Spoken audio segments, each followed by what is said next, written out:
Mic check, mic check. Welcome back to another episode of the Second Half Podcast. I'm your host, Jabari Saunders, having more conversation with cultural icons, leaders, and athletes about their journey and how they transition into their second half. Make sure you hit that like, follow, and subscribe.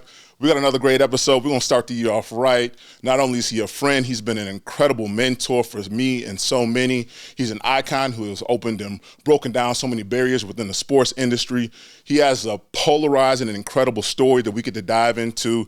Not only is he the author and penned it with his daughter Layla, but in addition, he has the Jump Initiative and is currently the chairman of Jordan Brand. I welcome you guys, my friend Larry Miller. Larry, man, appreciate you jumping on the Second Half Podcast. Hey, Jabari, it's a pleasure to be here, man. Thank you. Thank you for having me. Absolutely. So I had a chance to dive into this book, Jump. It is an incredible story. You held on to a secret, as it's titled, My Secret Journey from the Streets to the Boardroom. You held on for that secret, but we're going to dive into that secret here in a little bit because it seems as if it comes up pretty early in the conversation. But let's start from right here. Like, where are you from? Philly, West Philadelphia, born and raised. But born and raised in Philly. Grew up in West Philly. Family of there were 7 brothers and sisters, so there were 8 of us. Mom and dad, mom took care of the home. Dad worked hard every day. And we lived in the hood, and but it was great. It was a lot of love, and we had fun growing up. But yeah, it was cool. West Philly was home for me. Yeah, for sure. Obviously, West Philly. We know that there's so many different stories about Philly, especially when it comes to basketball. You guys are huge. I say it rivals Chicago as well as New York, and the LA's is about as many teams and just the history and culture. What was that kind of formulating around within the sports world out in that area? How did that kind of come up during your upbringing? Well, growing up, we all played sports in the street and the playground. People kind of moved to sports they felt they were good at. And my favorite sport growing up was boxing. Okay. I kind of gravitated towards that, and that was kind of my favorite sport. And then I got pulled into the street and into the gang, and sports kind of went out the back door at that point. That's what, it didn't take long. I mean, you had your brothers, your sisters around, obviously your parents that were there, but street life, the culture, that kind of grabbed a hold to. Tell me what that was like growing up during that era and with gang life and street and trying to balance both, because as I've known you for some time, but I've also gotten to read and do my research, like you grew up as a pretty smart kid as well. Yeah, no, early on, all through elementary school, I was smartest kid in the class, one of the smartest kids in the class, and teacher's pet kind of deal. And that was all pretty much through elementary school. When I got to what we called junior high school back then, it wasn't called middle school, it was junior high, and it was 7th, 8th, and 9th grade. But when I got to that, that's when the street really started to pull at me. And, before I knew it, I was involved in the gang. I was doing all kinds of crazy stuff in the street. And it became a situation where I became more focused on impressing people in the street than impressing parents and teachers. And that was, to me, the subtle shift for me. It was like at one point, as I was younger, my whole idea was I wanted to please my parents, please the teachers. And then that just kind of shifted to, I didn't care about pleasing the teachers or my parents at that point. It was more about impressing people in the street. Unfortunately, so many young men and women, boys and girls here in Chicago, they kind of battle with that, justifying, is it cool to be smart? Is it cool to be, in the classroom or in the certain programs, or should I go over here and run with the gang and the crew and the team and all of those things That's exactly what got me, Jabari. It was, I wanted to be cool. I wanted to be one of the cool people, and that was the street. That wasn't education. That wasn't school. And I drifted towards that. And once I got into the streets and the gang, I went full bore. You know what I mean? Full blown. You said, listen, this is the life I'm living. So clearly you got caught up in the gang life, and unfortunately that was a space that it took you in. But there wasn't a way out for you at all, was there? So no, I mean, I I was in and out of jail, in and out of trouble from like 12, 13 on. When I was 16 years old, I shot another kid in a gang related deal and killed him. I was arrested the same night. I ended up pleading guilty to second-degree murder. I was charged as an adult, actually, at 16. I had just turned 16 a month before getting arrested. I was charged as an adult. My parents and family were able to scrape together some money and get me an attorney, which was a blessing. And at the end of the day, I pleaded guilty to second-degree murder and was sentenced to 4.5 to 20 years. And I did the 4.5 at a place called Camp Hill, which is like a juvenile penitentiary. While I was there, I got it. Initially when I was arrested, I was in adult prisons. So I was 16 years old. I was in adult prisons, but a lot of the older guys there looked out for me. They were like, "Look, man, you need to start trying to learn, trying to read."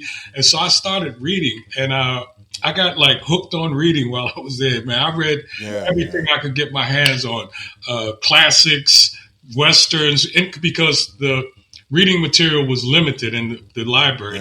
There wasn't a lot. So I think I probably read just about every book that was in the library at that point, because I just developed this habit of reading. But it really was, I think, looking back on it now, it was a great way to escape the situation. You know what I mean? It was like, you can lock me up, but you can't lock up my brain. If I can read and I can, my imagination can still work and I can think about things, then you're not really locking up my mind. And I think reading helped me to develop that. And inside the jail at that point, we had a group of us that were like into readers, and sometime a book would come in and get passed all around the jail. And I would make sure I was on that list when certain books would come in.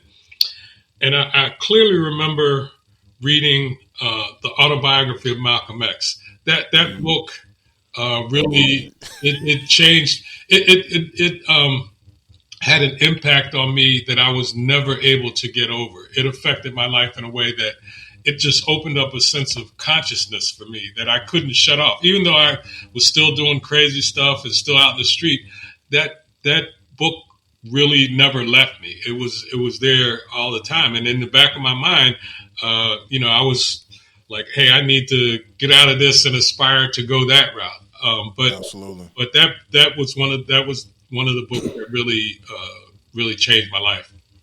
Absolutely. I mean, it's crazy to think 16 years old, you haven't even quite fully matured, and yet you've had to find yourself in this prison system and, in the correctional system. And that, you said, obviously there was a pivotal moment where you picked up this book by Malcolm X, the autobiography of Malcolm X, and that's what changed. That kind of clicked, and that started to navigate your educational and thinking differently. While you were there, did you start to think about like, all right, I don't want that life anymore, or how did you kind of figure out life after that? It's funny, while I was there at that point, it was probably more about a way to do time, to spend time versus really thinking that I could change my life. At that point, I was like, okay, this is how I'm going to do my time. I'm going to read, I'm going to get education, I'm going to do all these things. But I really didn't see at that point those things being able to help me change my life. It wasn't until I went back to prison the second time. So you clearly didn't learn the first time, so you had to go back. What was this time about?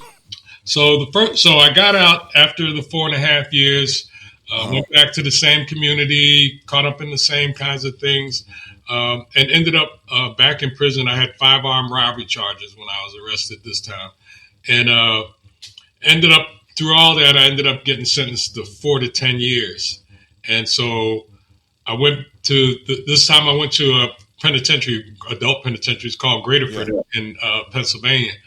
And they had there at the time, when I got there, I was like, at that point, I was really thinking about, I wanted to change my life. I didn't want to continue to live that criminal lifestyle. And when I got there, I found out that they had college classes inside the prison, that you could take college classes. I had gotten my GED while I was incarcerated the first time. Okay. So when I got back there, they had the opportunity to take college classes. There were a lot of colleges that were offering classes inside the jail. And then they also had this program where you could qualify to move into these trailers that were outside the jail wall and live in those trailers and leave every day and go to school and have to be back by 8 o'clock at night. When I heard about that program, I was like, well, if I got to do time, that's how I want to do it, right? Exactly. That makes complete sense. Real motivation for me to try to get into that program was it was an easier way to do time. Yeah. But once I got into the program and really started to take classes, when I got into the program, I started at a community college in Pennsylvania called Montgomery County Community College. And once I started there, started talking to people there, I started to really think that maybe I could change my life. Maybe education was the route for me to be able to change my life. And so got my associate's degree while I was in that program, moved to a halfway house down in North Philly, and transferred my credits to Temple University. Started at Temple as a junior, actually, and was and of all things, I decided to major in accounting. I mean, I'm a criminal with a criminal record. Why would I? But you say you know numbers, huh? and I'm comfortable with numbers. And the thing that really kind of attracted me to accounting, I think, is like accounting is about balance. You have to for every debit, there's a credit. It's got a balance, and I think that appealed to me because I believe that balance is one of the keys to life. If you can maintain a sense of balance, if you're not too far one way or the other, I think that kind of lends itself to being able to be successful. And so I think that's maybe why accounting appealed to me. But I ended up getting into bachelor's accounting program at Temple University. Got my bachelor's degree, and at the time, there was what was known as the Big 8 accounting firms. And if you were graduating with an accounting degree, one of your goals was to work for a Big 8. And so I ended up applying at a number of the Big 8 firms. And there was one that I was really kind of focused on. I met somebody that worked there. I got some good information about it. And I was like, hey, this is out of the Big 8. This is the one I'm focused on. And I ended up going there and interviewing and spending the whole day interviewing with a bunch of people all day long. And in the back of my mind all day, I'm thinking, should I share my story with these folks? Because all they knew is that I was a young black man about to graduate with honors from Temple University. They were interested, and I was interested. So, but all day I'm thinking, should I share my story with these folks? So finally I get to the last person who was actually the hiring manager, and I decide that I'm going to share my story with him. So I start to tell him about my experiences, about my background. And as I'm talking to him, I could see his face changing, like not in a good way, right? So I'm like, oh, man, this is not going like I thought it would go. But I kind of get through, and when I was done, he said, wow, that's an incredible story. And he reached in his pocket, man, he pulled out an envelope and he said, I have an offer letter here that I was all ready to give you. He said, but I can't give it to you now. He said, I wish you the best, but I can't. And at that point, I was like, a lot of things going through my mind at that point. The first one was, this has been a waste of my time and energy because they're never going to let me, with my criminal background, build any kind of professional career. So I might as well just go back to what I know. But I decided I wasn't going to give up, that I was going to continue to try and push forward. But I decided at that point that I was not going to share the information anymore. I wouldn't deny it. I wouldn't lie about it if asked, but I wasn't going to volunteer the information. And that's how I built my career for 40 years, with like having this secret that I was carrying around. And fortunately, it never came out. It never came out over the years. I was every day I was afraid. I was nervous. I was anxious. I had recurring nightmares about going back to jail. Had migraines so bad that I ended up in the ER a few times. But it was just the anxiety of holding this and the fear that somehow it was going to come out and ruin everything that I had built up to that point. Yeah. Now, as you're going through this, and not to go too far back, but did you have somebody who you could work with, or that was kind of, I guess, essentially like kind of a mentor while you were going through those things? Because you're going through a lot by yourself. Not only are you trying to live within the prison system, you figured out there's a program there for you and you could spend your time in, but like now you're trying to also navigate what life will be like on the other side by going through this accounting space. So I did. I had a couple people who helped me along the way. One was a brother named Wazir, who was my best friend when I was incarcerated. Wazir actually did 52 years, man. We finally were able to get him out in 2020 after 52 years. But he was a mentor. He was, a spiritual guidance. He was a guy that I kind of bounced stuff off of while I was kind of trying to get into the program. And then once I got into the program, there was a woman there that was a counselor in the program, and she worked at the community college, and she was a counselor. I ended up marrying her and having a couple kids with her. But, okay. She was very, very helpful, very instrumental in terms of just guidance. She worked as a counselor at the community college, so that was her job. So she was able to give me good guidance and direction, and kind of help me to navigate the system, and she helped. I would talk her through the stuff I was dealing with. So she was a major help with me along the way. But I've been blessed and fortunate to have a number of incredible people that were there and willing to help me along the way. And so that's something I'm definitely grateful for. For sure. Now, obviously, you had that past. You're finding your rhythm, you're figuring things out. Now you're beginning to enter into what I like to call is your second half, essentially. And it's been an incredible second half that we've seen, but clearly you had to stick with this secret for some time. And you're in that office, you're there with the Big Eight, you're interviewing literally, you got the golden ticket to get your life, you got, enough money that he's about to pull out of his contract is going to set you up. Now you have to live with this and say, okay, he knows, but now I have to keep this secret to yourself and as well as your family. Like, how did you even navigate that moving forward? Because clearly you got the gang that you were around growing up with, you had your family, your friends, and those who were in the penitentiary system with you. How'd you navigate that space as well? So, it's interesting because it really came down to just realizing that I was not going to give up, but that I didn't want to, I was concerned, like I said, about this coming out. So I just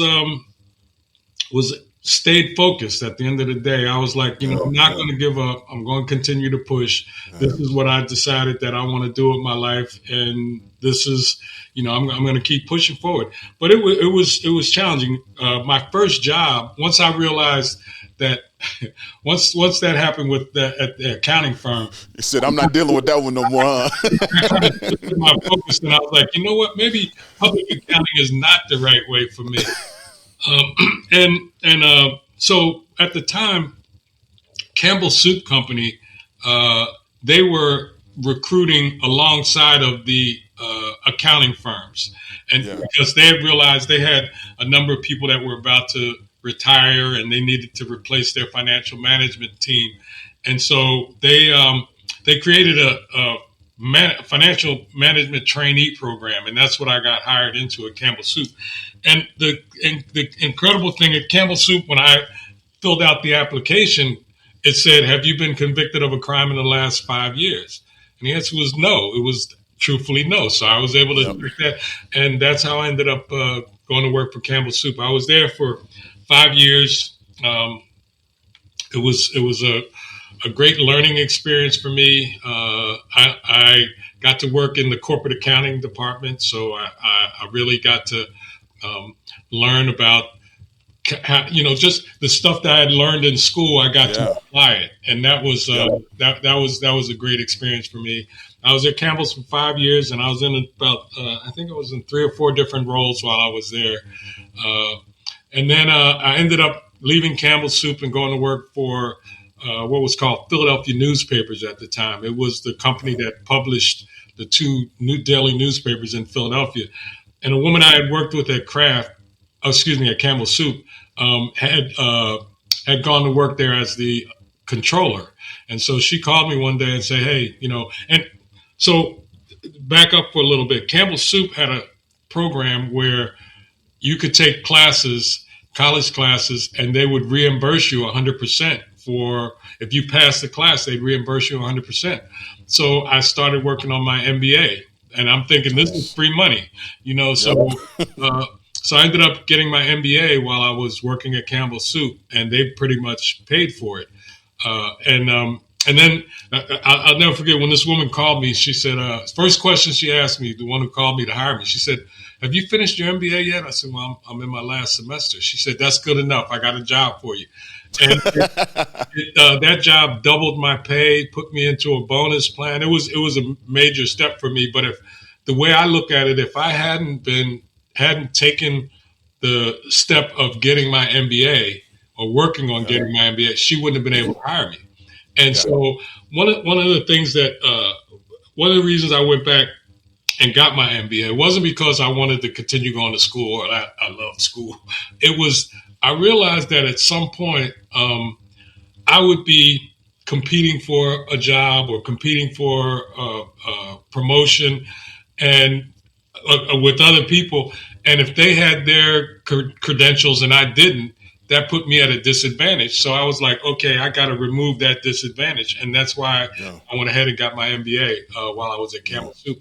And like I said, the first question she asked me was, have you finished your MBA yet? And because I was in my last semester, she was able to hire me. Man, that's awesome. It sounds like you were able to leverage and utilize a little bit of your street smarts and education and apply it to the corporate side as well, because you have to kind of think street smart. You got to be able to think ahead. You got to think down the road. Like, okay, if I make this move, here's what's going to happen. Exactly. For every action, there's a reaction type thing, right? Now, in corporate America, you're able to use that same ideology and apply it to what's going on there where you were at Campbell as well. How important was that how important is your street smarts and your book smarts? Now, I definitely, without a question, believe that my street smarts and having to learn how to maneuver the streets definitely helped me in the corporate world. I remember a specific situation. When I was at Campbell's Soup, I got a call from a friend who had him and I had started working there together, and we became friends. Right, Italian guy. Yeah. We became friends, and he had left. Campbell's owned a company called Mrs. Paul's at the time. They make fish sticks and fish products, and they were owned by Campbell's Soup, and he had gone to work at Mrs. Paul's, and he called me up one day. He said, "Hey man, I'm surprised that you weren't interested in this job that we had for you." I said, "What are you talking about?"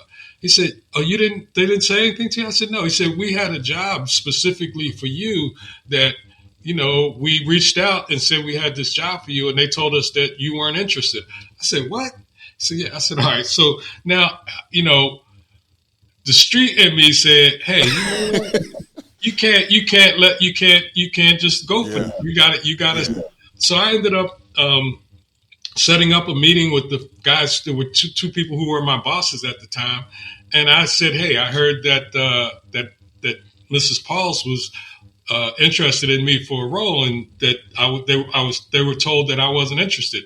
And both of them were like, "Well, we did what we thought was best for you." I said, "You know what? I appreciate that, but I'd like to be involved in what's best for my career. I know what's best for me, exactly. I at least want to have a say in what's best for my career, and I appreciate what you guys are thinking and trying to do. But and I said, in light of that, I would like to talk to Mrs. Paul's about the job." And they couldn't. They had to agree. They couldn't tell me no, and I ended up taking the job at Mrs. Paul's. But the street in me was like, I ain't gonna just sit back and let this happen. You know what I mean? At least I'm gonna speak up. At least I'm gonna say something that, like, hey, this wasn't cool. You know what I mean? Basically. Yeah. But I agree. I think the experiences in the street, I think the experiences even in the penitentiary basically helped me to have a perspective that I think has benefited me in my professional career for sure.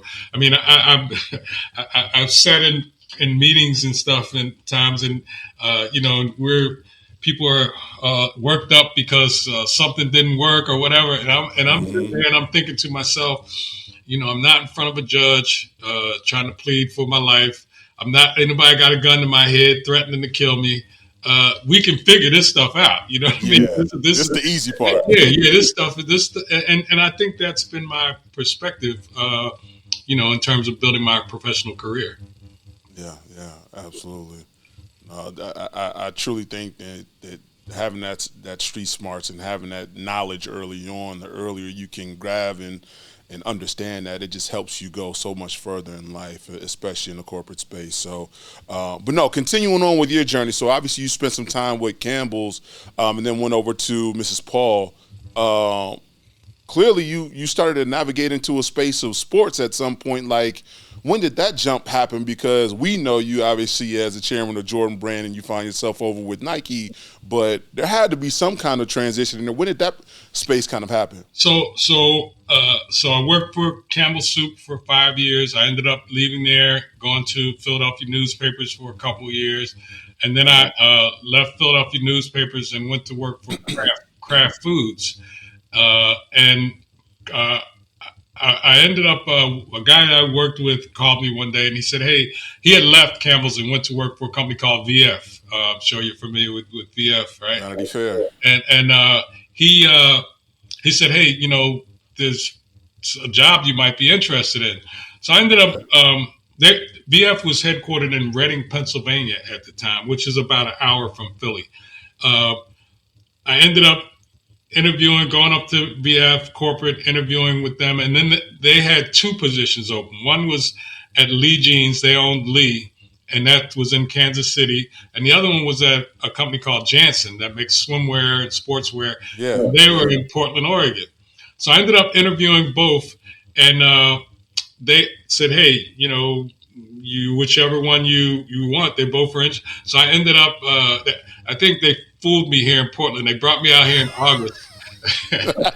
Oh, it's beautiful. I came out in August. I was like, man, this is amazing out here. Yeah, it's beautiful. They didn't tell me that was like the only time of year that it's the rest of the year Exactly. it rains. But came out and ended up taking the job at Janssen. And I started at Janssen as the controller in the financial area. And was in a couple different jobs there, and finally, at a certain point, I became the president of Janssen. But before I was president of Janssen, while I was there, myself and some folks were sitting around one day talking about how we could grow the business, and we were kind of kicking ideas around. I was like, we started to talk about competition swimwear, which was a business we weren't in at all. It was more, we did more stuff you wear on the beach or on a cruise ship or something like that, not the competitive swimwear. Yep. So we had decided, what, we should look into that business. And I was like, we should talk to Nike, because we're here in Portland, they're here in Portland. They have a brand that's athletic and authentic. We know how to make swimwear. Maybe there's an opportunity here. Long story short, I ended up reaching out to Nike, and I found out that Nike was in the process of looking for someone to partner with to do swimwear, because the Olympics, the first week of the Olympics is mainly swimming, gymnastics, and Nike really didn't have much of a presence in that first week. And they were looking like, hey, if we get into swimming, but we don't want to do it ourselves, we need to partner with someone to do that. So I found that out, was able to put a presentation together and set up a meeting. Myself and a few other folks from Janssen came over to Nike and presented our case of why we were the best partners. If they were getting into swimwear, why we would be the best partners for them. And I'll never forget, I found out afterwards that when we left, there was a guy named Steven Gomez, who was the global head of apparel at the time at Nike. Okay. And when we left the meeting, I heard that Steven said to the rest of the Nike team there, he said, hey, you guys can keep looking, but it doesn't get any better than that. And we ended up doing the deal with them. And by the time the deal got done, I was the president of Janssen. So I was running Janssen.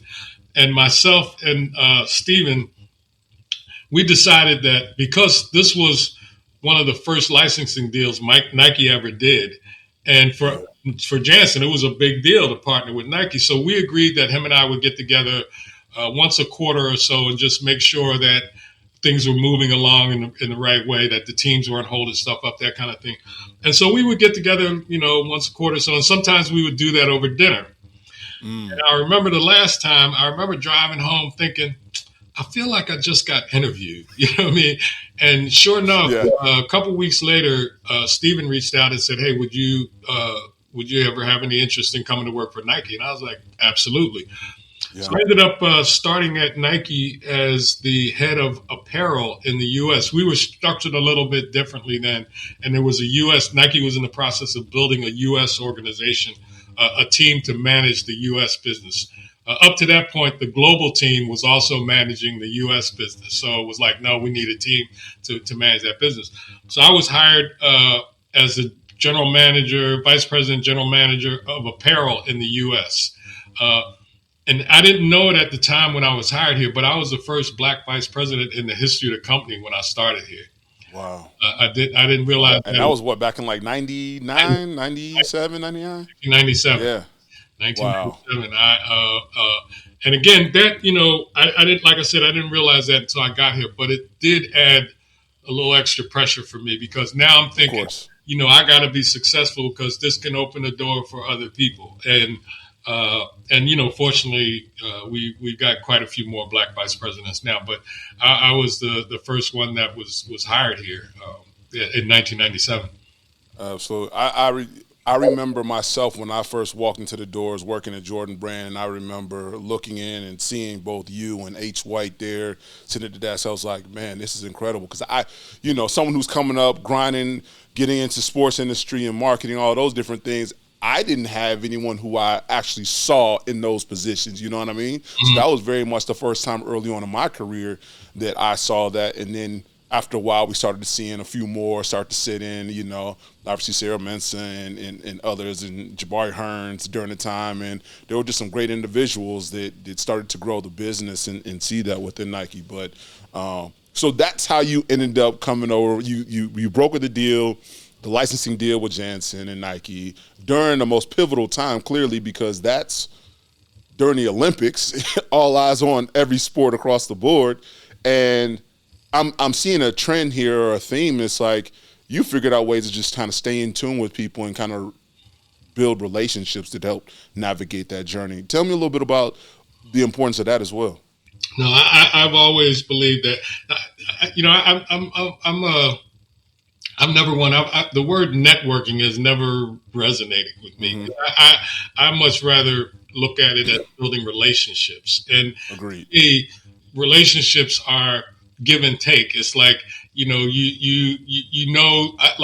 have people that I know, if I need something, they're there for me, and vice versa. They understand that if they need me for something. And to me, those are the kind of relationships that are beneficial. Those are the kind of relationships that grow and that are strong. And to me, a lot of what I learned a lot of relationship stuff from H. White. Nobody is better at understanding relationships, building relationships, maintaining relationships than Howard White. And I learned a lot about relationship building and maintaining from Howard. And to me, that's one of the critical things because there have been a lot of times over the years where, you have a business deal going or you got something going on and people would have more of an opportunity somewhere else. But because of a relationship that you have, they're like, no, you know what? I'd rather do this with you, or I'd rather work with you on this. And to me, that's part of the value and importance of relationships.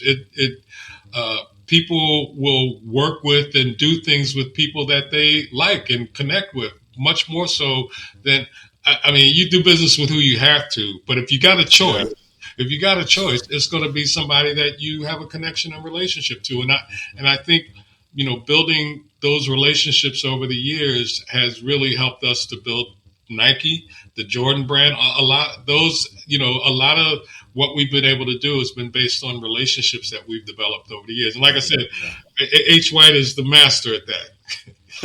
He sure is. Absolutely got to love him. Definitely got to chop it over with H here in the future for sure. Let me ask you this. Clearly, you had the past, and like you said in this book, like you still kept it secret, but yet here you are leading apparel. You just left Jansen, leading apparel now at Nike. You're working on the daily with Phil Knight and so many others. Is this the secret? Is this still eating away? Is anxiety still there? Is it, or were you just kind of? No, every day, because every day I'm worried that somehow this is going to come out and it's going to ruin everything that I'm building up to that point. No. But I just decided that I was going to continue, and each job, each job that became more visible, created more anxiety for me, because I sometimes I would question myself, like, why are you doing this? Why are you putting yourself out there? Just continue this, it was really, like I said, I was driven by this desire to be the best that I could do, to be make the best contribution that I could make. But I was also at the same time being eaten up inside by this anxiety and fear that somehow, my story would come out, because people, that I work with, they're people that I consider family. I'm that close to them, and they had no clue about my background, because they only knew me through my professional career. And absolutely. I was always nervous and concerned that somehow, it would come out and, like I said, ruin everything. So I carried this anxiety with me, and the more my professional career elevated, the more anxiety came with it, because these jobs were much more, each job was when I ended up going to the Trailblazers, that scared me to death, man. That was like, because I'll tell you why I actually took that job. So myself, I went to a Blazer game one night, right? I'm running the Jordan brand. We're actually starting to get some traction now. We're getting close to being $1 billion business. Things are going really good with the Jordan brand, right? And I went to a game, and I'm sitting at a table having dinner with Sarah Mensah, who was working for the Trailblazers at the time, and a guy named Tony Hobson, Tony runs ran an organization here called Self-Enhancement Incorporated here in Portland.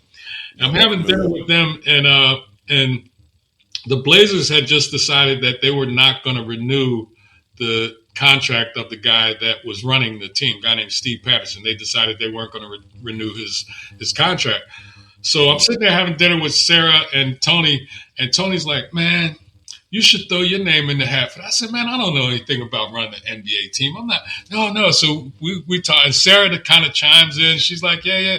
So finally, I agree that I would meet with the guy named Todd Lewicki, who was the hiring man. Todd ran what was called Vulcan Sports and Entertainment for Paul Allen, which was the Seahawks, the Trailblazers, the Sounders, all the arenas. Todd ran all of that. And so they convinced me to meet Todd, right? Meet with Todd. Yep. So I meet with Todd at El Gaucho downtown, and it's supposed to be for a drink. Him and I are going to have a drink and connect. Well, it turned into like a 4-hour dinner. And by the time dinner was done, I was like, this could be kind of interesting. And I think he was thinking the same thing. So met with him a couple more times, ended up meeting with Paul Allen a couple of times, and they offered me the job. And I had been kind of in touch with Nike and letting them know that I was going through this process at the time. And when I told them they had offered me a job, Nike came back and made me an offer that I couldn't have asked for anything more. They made me a counter offer. I couldn't have asked Nike for anything more than they offered. And so it came down to I had the weekend to make a decision, right? I had and I got people in this area saying, "Man, you got to take this opportunity to play." And the Blazers had the number 1 pick in the draft at that point that year, and I had other people like, "No, you need to stay with yours." So I'm kind of trying to figure this out, right? Yeah. And so it was a weekend, and Saturday. So I woke up Sunday morning, and I still hadn't decided what I was going to do. And there was a place about 30, 40 minutes from Portland called Bonneville Hot Springs. And it was a spa with this hot mineral water, and you could soak in this mineral water, and then they'd wrap you in and get a massage and all. And I thought, maybe if I go up there, this will help clear my head. And the other I needed some me time. I need to kind of decompress and figure out what I want to do. And the other thing is cell phones didn't work up there at the time. So I was like, okay, I can get away from all the calls. Mm-hmm. So I go up there and I'm soaking in this mineral water, and I decide that I'm going to stay at Nike. I'm going to stay with the Jordan brand and stay at Nike. And that was kind of I kind of settled on that. And I'm sitting in this mineral water, and I close my eyes. And in my office at the time, I had a picture of Jackie Robinson, his first day, opening the door into the Dodgers locker room. Oh, wow. And that image popped into my head as I'm sitting in this mineral water. And I'm like, this is an opportunity for me to open a door for people that look like me, that may no telling when it might happen again. Yep. I got to take this opportunity with the Blazers. I got to do it. It wasn't like I wanted to. It was almost like I felt like, and because I'm thinking, I was blessed to be put in this position. If I don't take this, that I'm not really showing that I appreciate this. And like I said, it's an opportunity for me to show people that look like me that someone who looks like them can do and be in a job like this. So that's why I ended up taking the job at the Trailblazers. And that was the scariest job of all, because I'm sitting courtside with the owner every game. I'm in the media talk, and every time I'm thinking somebody sit back like, "Yo, ain't that you know what I mean?" Yep. But you're in the spotlight. It's all eyes on you and him. So, but it never came out, and there were a couple times that it could have. And people kind of looked out for me. There was a guy that worked at Nike. I don't know if you knew him or not, because he might have left before you came out the corporate. His name was Orson Porter. Orson worked. He was like a DC lobbyist for Nike. Brother, good guy. Oh yes, okay. I know exactly who you're talking about. Yes. And so I'm at a Trailblazer game, right? And I'm running Blazers now. I'm at a game, and the game's over, and I'm walking across the court, and I feel a tap on my shoulder, and I turn around and it's Orson. I said, "Hey, what's up, OP?" He said, "Hey, man, I'm good." He said, "I got something to talk to you about." I said, "What's up?" He said, "You know a guy named George Hill?" And my radar goes up automatically because George Hill was from my gang. He's in the neighborhood. He's from my gang. George went into the military, got out, and joined the sheriff's department. So George was now like, when I would get busted, George would be one of the people transporting me around. He'd bring me stuff up. He looked out for me in that capacity. And then also, when I was at Graterford, they had a boxing program there, and George used to come up and ref the fights. So he kind of, he knew me from the street. And then when I was with the Jordan brand, and Roy Jones was one of our athletes at the time. Yep. I helped George ref some fights of Roy's, right? Oh wow, okay. And so Orson said, "Do you know a guy named George?" I said, "Yeah." He said, "Man," he said, "you need to talk to him because he's bragging about you. He loves you, and but he's telling people your story, and everybody don't need to hear this." I was like, "Okay." I said, "Hey, I appreciate that, OP." Orson never said a word to anybody else. He said something to me. I called George the next morning, and I was like, "Yo, man, I know you love me. I said, but he's like, my bad. I won't say anything else." But got a little excited this side. But again, if Orson was a different kind of person, he could have used that to say, "Oh, you know what? This guy's got this." You know what I mean? But he didn't. He didn't. And so there were times along the way where I think people, because of my relationships with them or whatever, respected my privacy and kept my secret. Yeah. For sure. No, that's beautiful. I definitely want to stay here for a second, and I kind of want to jump back. But while we're here, you mentioned something that was incredible, and I thought, I'm like, listen, you're one of the first black presidents to come over and GMs to come over in the NBA during the David Stern era. right? And there was only one more at that time, which was with the Bobcats at that time. Bob Johnson. Bob Johnson was the only black owner at the time. Owner, yeah. There were a couple other team presidents. Fred Whitfield, who used to work here at Nike with me, Yes. with us. Fred was he was at the Bobcats. He was the president of the Bobcats. There was a person in Dallas, I think, who was also a black team president there. But that was it. That was it. Wow. And you were one of the pioneers to be ushered in and be able to navigate that team. So I definitely got to go back, because this is something I was thinking about. I'm like, for me and the culture and knowing what Jordan Brand meant, like, you were there during a time in which MJ was getting ready to retire. We didn't know what was going to happen with Jordans at that time. We got to the 14 and was like, all right, the Ferrari is over. Like, that's it. Like, it's over with. But what was it? Because I feel like that was like your own personal draft day of like, you get the keys handed to you, you get to figure this thing out, and now we get to figure out the unknown. Like, what was that journey like when Phil Knight tapped you on the shoulder with that information? No, that was it was interesting, because when I came to Nike in the apparel job, right, I was running apparel in the U.S. One of the thoughts that I had at the time was that the urban brands were killing it. They would take our shoes, design product that matched with our shoes, and they were taking all of this revenue from us. That's the way I looked at it. And so I remember I had shared with a few people. I was like, man, I would love to talk to MJ. This is what and I had never met MJ, but I was like, I'd love to talk to him and share my thought on what we could do with the Jordan brand in terms of taking back some of that money that the street brands, that the urban brands are getting from us.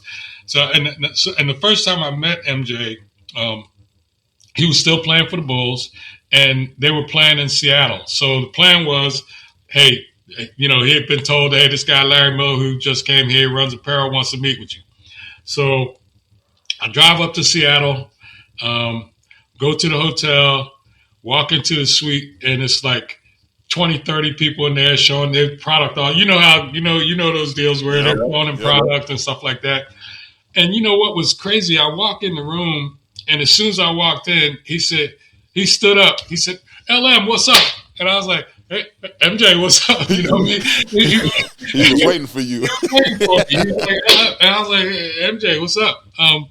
And so, but this was something that really kind of tuned me. So I'm sitting there, they're showing him all this product, and I'm standing in the back of the room. I'm the new guy. I had probably been here maybe a couple months at the time. And they're showing him this shoe, talking to him about the shoe, right?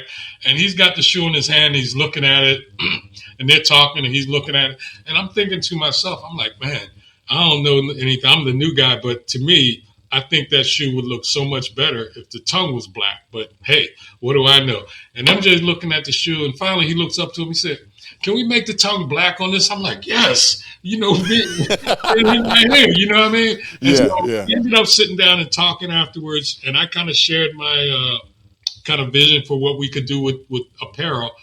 And I never forget, he said, man, we've been trying to do this for the last 10 years. What makes you think we could do it now?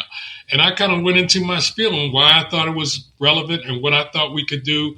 And at that point, he said, hey, if you can make this work, I'm with you. And I was like, that's all I need. I said, that's all I need from you is that you with me. And then not too long after that, Nike decided to create what they called CBUs, category business units. And they decided to create 3 of them. Golf, and each one they were going to set up with a president and a staff of people that only worked on that business. That was something Nike had. It was kind of the precursor to the category offense. The category offense, yeah. Precursor to that. But so it was golf, ACG, and Jordan. Those were the 3 that they decided to set up as separate businesses. And I was asked to run Jordan and to put a team together and strategies on how we were going to take that logo and create a brand. And you're absolutely right. This was at a time when MJ was about to retire. He was retired, and it's like, okay. And the reality is, what you were saying about, hey, what are we going to do now? That was the feeling around here. It was like it was a nice run, but it's over at this point. And I got to tell you, H. White was one of the key proponents of the fact that there was life after MJ's playing days with that logo. And so H actually was probably the person that recommended me to come in and run Jordan, because I was running apparel in the U.S. at the time. Yep. And so Phil asked me to put a team together and strategies on how we were going to take that logo and create a brand. And we went through a lot of challenges and a lot of struggles early on, because people didn't really believe that this was going to happen. It was like, hey, it was a nice run with MJ, but he's over now, and we need to figure out, what we're going to new energy. Yeah. And fortunately, Phil Knight was a strong proponent of, he thought that we could do this. And so to me, I always felt like, I got MJ and Phil Knight in my backing me on this. I got a little leeway here, you know what I mean? Absolutely. And H and I, we put a team together. And the whole idea is we wanted to build and put a team together and build a culture that was about family, making people feel like they were part of something special, and that it was bigger than just building product. It was really, our goal was, and I remember we had this as one of our vision statements, was to bring out the Michael Jordan in everyone. We wanted our product, our marketing, everything to inspire people to be the best that they could possibly be. And like I said, the goal was bring out the Michael Jordan in everybody, and do that through our product, through how we tell stories, through, just where we distribute, how we give back to the community. All those things were a big part of what we believed we needed to do in order to build the Jordan brand. And, we had a little success, I would say. Absolutely. Just a little bit. I mean, it went from a $500 million company, $3-4 billion today, or $5 billion where we at? Like, it's nuts. When we first started, it was about $150 million is where it was. And wow. This year's into the multiple billions for sure. Oh, in multiples. Wow. That's incredible to see that happen. I mean, it's funny. I was just, I had Derek Anderson on the podcast, and myself and Bobby, exactly. Like we were talking about that, him being one of the first ones, MJ, you know what I mean? Like it was just a fun time in the storytelling, and you just felt connected to it because it not only spoke just basketball, but it gave us something to look for off the court with the culture and other sports and other entities to be able to be a part of the brand, essentially. And we had a tight group of athletes that we were working with at that point, mostly young basketball players. Initially, we started with young. Derek was one of those. And then we decided to add that if we were going to be a brand, a sports, and I like to refer to us as more of a sport culture brand. If we were going to be that, then we needed to be in other sports than just basketball. So we ended up signing Roy Jones Jr., which was amazing for us. I remember the first time the jump man was in the center ring at one of Roy's fights, and my phone was blowing up. People were like, "Oh man!" But they got it because it was Roy Jones. It made sense. We signed Randy Moss, who was at the time. Randy was the best wide receiver in the game, and he was the right person for us. And then we signed. I still have that Super Freak '84 Randy Moss T-shirt. I never got rid of it. And then Derek Jeter was the other one that we signed. It was and that couldn't have gone any better. I mean, Jeter's career was like storybook, man. And so we had a really great group of athletes that we were working with in order to build the brand.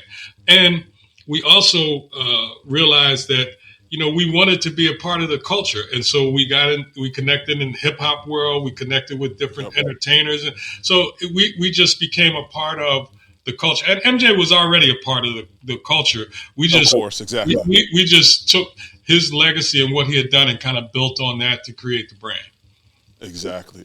I mean, it was incredible. I mean, obviously what I'm speaking on now is when you came back after you were with the NBA and you were like, you know what, I want to jump back over, and us being in Ann Arbor and bringing a basketball logo that was so iconic on the court and literally seeing it on a football field. I'll never forget sitting up in the box with you and Jeter and Wes and who else? MJ was up there. Rod Woodson, like it was Charles Woodson was in, like it was just a sight to see of just like, man, the Jordan brand, this logo is transcended and now it's showing up in all these spaces. It's funny, and me and my boy. I remember the band formed the Jumpman on the field.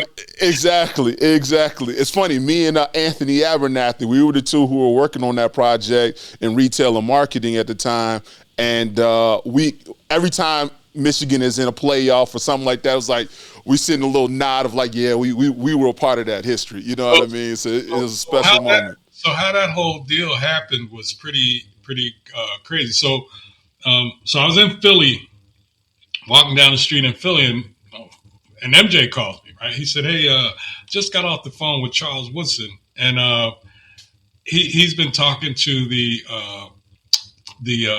preliminary or the interim AD at Michigan, because they were in the process of hiring an AD, and they had just hired Harbaugh, right? They had just hired Harbaugh, and he said you should call Charles because he wants to. So I called Woodson, and he said, look, they definitely want to get out of the Adidas deal. They had been with Nike for years, and Adidas offered them a bunch of money. And they took the money and did a 5-year deal, and they couldn't wait to get out of that deal after they were 5 years. And so, but they said they wanted to be the first Jordan all-school deal. And so we were like, hey, but once Nike started negotiating with them, we kind of got pushed to the back, which that used to happen for us. And ended up, they did the deal with Nike, and we were going to get men's and women's basketball, and football was going to be Nike. And we were like, no, that's not what that's the whole reason for us doing this, is because we wanted football, because we had tried to get on the NFL, and the NFL said, hey, we're not going to put a basketball player on our football field. They basically told us that shield is different. They like, no, we're not doing that. We're not letting that happen. But we had football players. By this point, we had Randy, but we had other football players, but we couldn't show our logo on the field. They either had to tape over it or something. We'd make you without the logo on it. And so we football was what we were really interested in. So long story short, we kind of composed a letter. We reach out to Harbaugh directly, right? So me and MJ, I think Tinker might have been in, a couple other people might have been in the room, but we're in Mexico at the time. And through Des Howard, I got Harbaugh's number, right? Through Wes, Wes took me up with Des. Des gives me Harbaugh's number. So, and when I talked to Des, he said, look, he's in Europe with his family, and I don't know if he'll even pick up the phone, but here's the number. So we're sitting there. So I dial the number, ring, no answer. MJ said, dial again. I dialed again, and hello, this is Jim Harbaugh. Who am I speaking to? And MJ says, hey, Jimmy. He said, who is this? He said, this is Michael Jordan. He said, the Michael Jordan? He said, how many do you know? He said, how many do you know? And so we have this conversation, and basically what it came down to is he thought that Jordan wouldn't be able to provide all the products that they needed, because linemen need stuff that's different from the running backs. And basically what we said is, look, anything Nike is doing, we'll just take the swoosh off and put the Jumpman on until we get up to speed on what. And Harbaugh said, well, hey, if that's the case, I'm in. And that's how we ended up getting. That's how it happened. That's how it happened. And the first weekend there, and you probably already know this, the first weekend, the bookstore there did more product that weekend than they had done the whole year before with the Adidas brand. And that opened the door for us to get on the NFL field. The NFL saw our success with that, and they were like, okay, all right, well, let's talk. And we Yeah, exactly. We see what the numbers are saying to us. We can't miss that one. So I no, it remember was incredible. when we were meeting with the NFL. I'll never forget this. We kind of took us, and it was a woman who was kind of running the meeting. She said, you know, um, this all makes sense. I know our players, wear you guys' product. And she said, and my son would love this. She's like, my son would love this. She said, but we would never put a basketball player on the NFL field. And they've had to eat those words a little bit now because we're all over the NFL now. Sure are. Oh my goodness. Such an incredible journey. I mean, I remember it vividly of being in, talking to the owner of the bookstore, because they had like 12 different locations there in Ann Arbor, and the numbers that they did were, I remember sitting in a meeting on campus in MJ building on the 4th floor, and we're in the boardroom with the entire apparel team, where I was just said, and myself and Anthony at the time, we looked at the allocations of how much product was purchased and all this stuff. I said, Ant, this ain't enough. And Ant goes, no, it's not. And so we were literally in there arguing with them of like, well, no, they aren't going to do the numbers like Ohio State or Oregon. I'm like, no, you don't understand. They have been waiting to transition from Adidas to Jordan. And it's different from Adidas to Nike at that time because they had already been Nike. But to put the jump man on them, everyone were in. Sure enough, those numbers came back to versus like, yeah, we sold out. I'm like, I told you. It was one of those like, aha, I got you. Oh man! So clearly, you guys are doing numbers there with Jordan Brand, and obviously, it's continued to push yourself and the brand now. Where you're chairman of Jordan Brand, kind of what is that specific role that you're doing? Obviously, you are leading along with H. You are leading the entire brand, and now what does that do within that seat? So basically, the way I look at my role now is to assist and help Sarah in any way I can, whatever she needs me to do, to give her advice or share my insights and knowledge with her to help her make the best decisions. I'm not. Sarah's the decision maker. She's running the brand, but I'm just here to kind of help and assist her. And also, I feel like my role here at Nike is to also help people to navigate this place if I can. That's why I'm always open to share insights with people. I'm always open to let people know what I think or share, some kind of information with them, because I feel like part of my role here is to help people be successful here, help people figure out how they can make the best contribution here. But no, I'm still the board meets with MJ every quarter. Matter of fact, we got a meeting with him later on this month, and he's engaged still. He's still involved in the business. Still, I tell people over the years, he's kind of been our secret sauce, because he always saw the brand as that's representing me. And I want to make sure we're doing that in the best possible way that we can. And so he's always pushed us to be the best we can and to keep trying to get better. I always tell people he's like our secret sauce, man. And he's like I said, he's still engaged. We still meet with him on a regular basis. And I'm still, like I said, I feel like I'm still able to, make a contribution here and help out and help the brand. I love it. Not only are you doing that at the brand, you're galvanizing and putting together the right team, right? You guys are tapping still into Gentry, who is an icon in the sneaker space. You have, Jason Maiden, someone you spoke of who I have high regard to with Sarah Mensah. I mean, the team is thriving, and you see it with the product you guys are putting out. It's been an honor even to be a part of that team and see the growth of Jordan Brand even from aside. Well, I tell people this all the time, but, to me, Michael Jordan, the whole Jordan phenomenon is kind of a once in a lifetime thing. Things like this don't come around on a regular basis. It's like there's something really special about MJ and about how this whole thing has evolved. And to me, I look at it as it's a privilege to be a part of this. It's a privilege to be, to be able to help add to this incredible legacy that's going to be, people are going to be talking about Michael Jordan and the Jordan brand and what he's done what he did both on and off the court for years and years to come. And to be a part of that and to contribute to that in some way, to me, it's a privilege and it's a blessing to be able to have been a part of this. Absolutely, absolutely. Well, before we get out of here, I got two more questions I got to ask you. One is, clearly you have fully rehabilitated yourself. You have been a huge asset to society and just an inspiration to so many. You're now doing that and giving back to those who are going through kind of that same journey that you've been through with Jump Inc. Can you tell me a little bit about Jump Inc. and what you're doing with that? So myself and a brother by the name of Ken Oliver, who also Ken did, I think, 23 years in California prison system.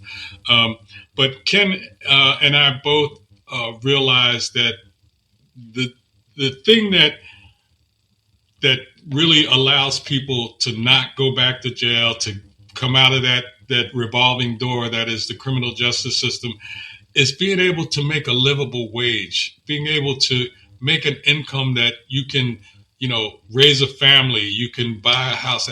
And so our goal is to try to create opportunities for people coming out to be able to do that. To me,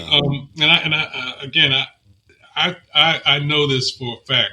Some of the most intelligent, creative people I ever met are people I met while I was incarcerated, but they never had the opportunity, or they didn't take advantage of opportunities to really utilize that intellect or that creativity in a positive way.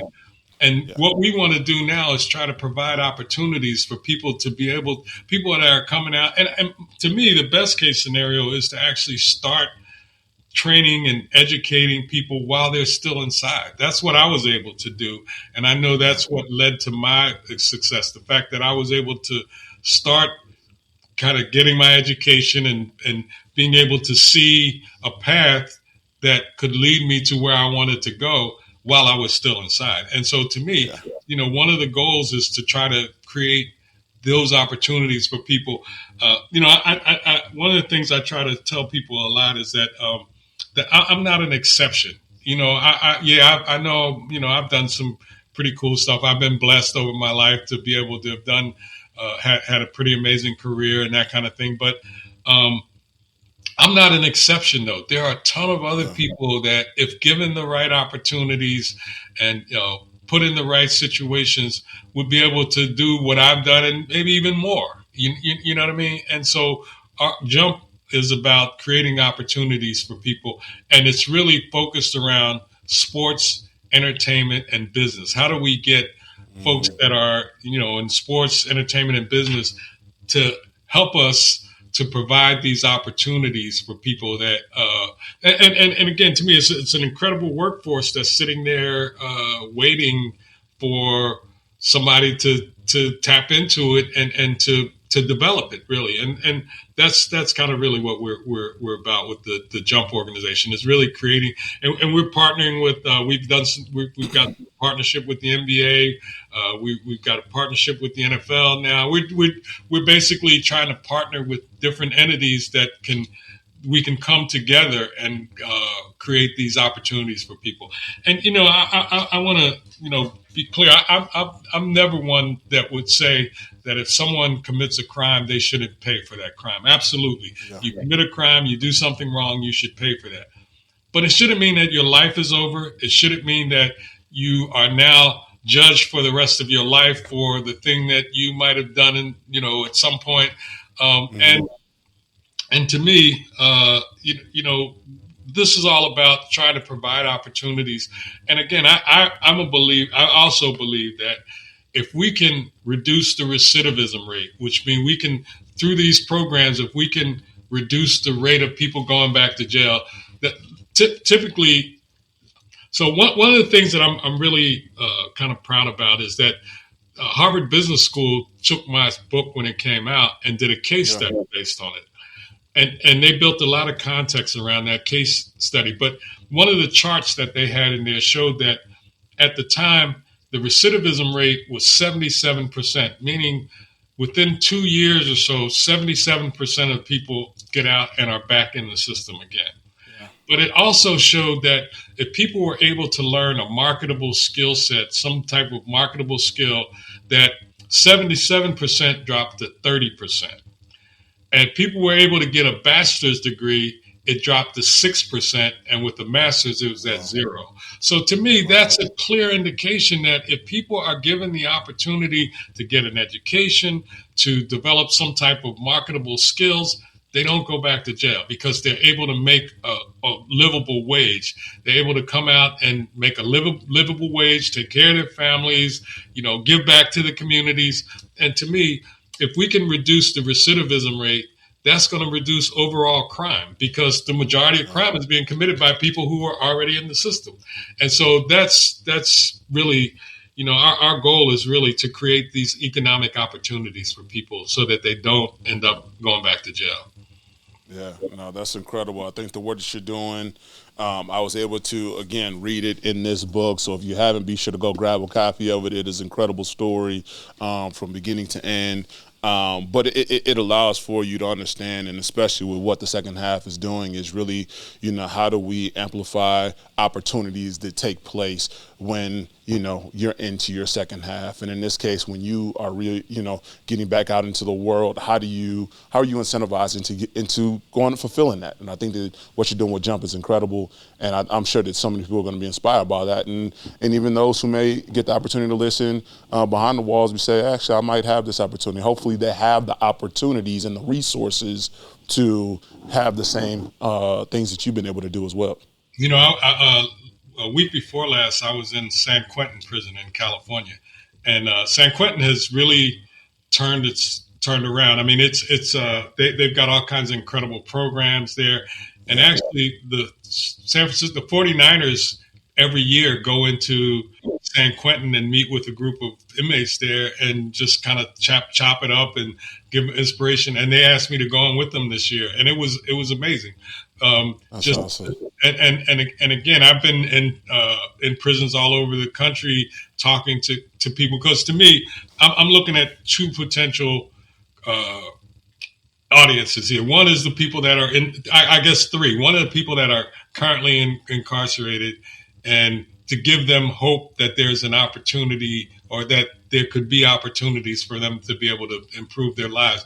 The other is for people who have been in the system who are out and giving them hope and saying, hey, yeah, there's some opportunities here for you as well.